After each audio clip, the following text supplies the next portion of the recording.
beautiful peeps, welcome back to my channel. It's been about a month, I think, since I last talked to you guys, maybe less, I'm not sure. I am in the baby's room right now.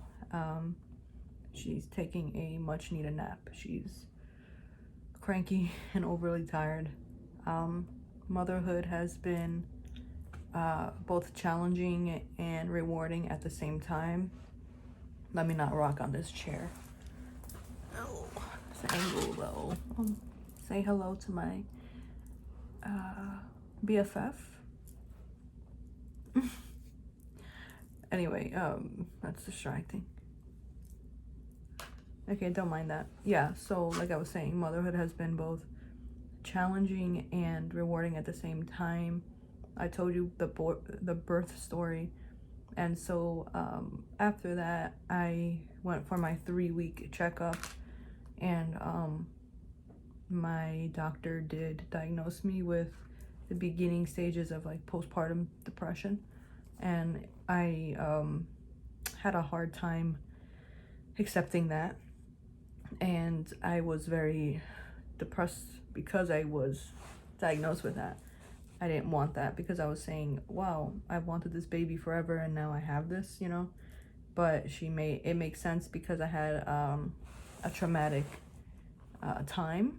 It's not so traumatic because C-sections, they're fine and most people get them. But the problem with me is I'm a control freak, kind of have like OCD with stuff like that, and I wanted to do a vaginal birth with no medication, I know. And I wanted to breastfeed right away, skin to skin, all that. And so finding out that she was breech, I was, estimated to deliver C-section July 21st. And I was okay with that because now I had a plan. I knew when she was coming and I was going to plan around that. And then I would be able to breastfeed right after and all that. But then having the emergency C-section on July 8th, and then being on a magnesium drip and all that, I was not able to breastfeed, so my milk didn't come in. I was not able to touch my daughter for 36 hours.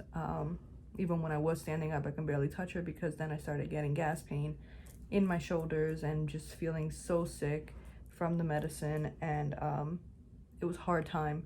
And then coming home, my husband had to do everything for her and for me. I felt useless. I didn't feel like a mom. I didn't feel good, and I didn't feel good enough. Then when she would scream in the middle of the night, I couldn't even get up quick enough to go to her. So it was very stressful for me. And then breastfeeding, she wasn't latching at first, and then she would latch and then get off because she felt like it was watery. And we had to mix it with formula because she was a preemie, so she had the bottle and my boob, so it was just confusion.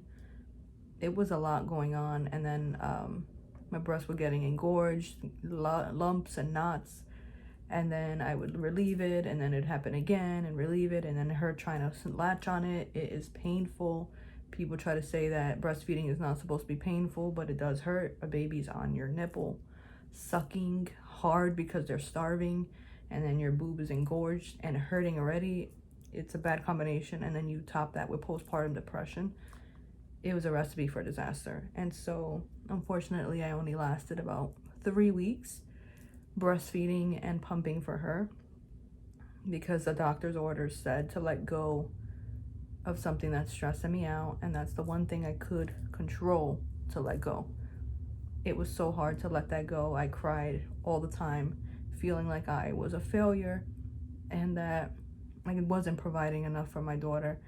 And it still makes me sad to this day because when I stopped breastfeeding and stopped pumping, 2 days later she was crying and I had her on my arm and she tried to go for my boob.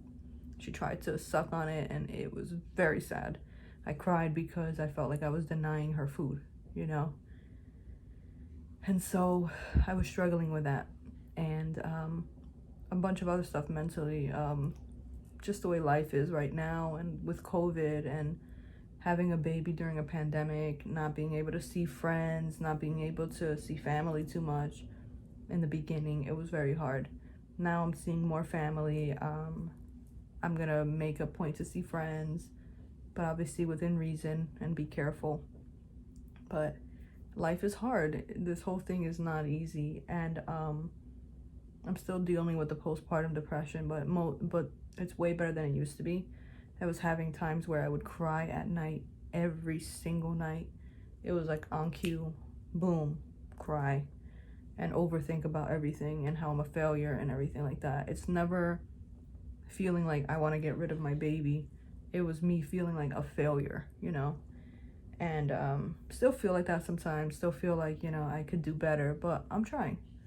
My husband is back to work, but he's working from home, but I'm still by myself with her, and so it's like a learning thing, and I'm trying to get her on a schedule with sleeping and everything, but she's not doing so well with some formula. We had to switch her, and so now she's need to get used to that. I'm so sorry that I'm rocking. You probably are like, damn, stop rocking.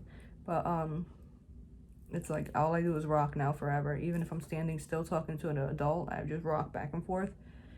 But that's the update, guys. I'll show you my sleeping beauty, and maybe one day you'll be able to meet her when she's awake. She was very cranky today because, like I said, she was up 45 to every hour last night because she was gassy and could not poop for a day and a half. And so, yeah, it was not fun. I'm learning as I go. I'm very happy. Tired, but very happy. And I'm getting better with the depression.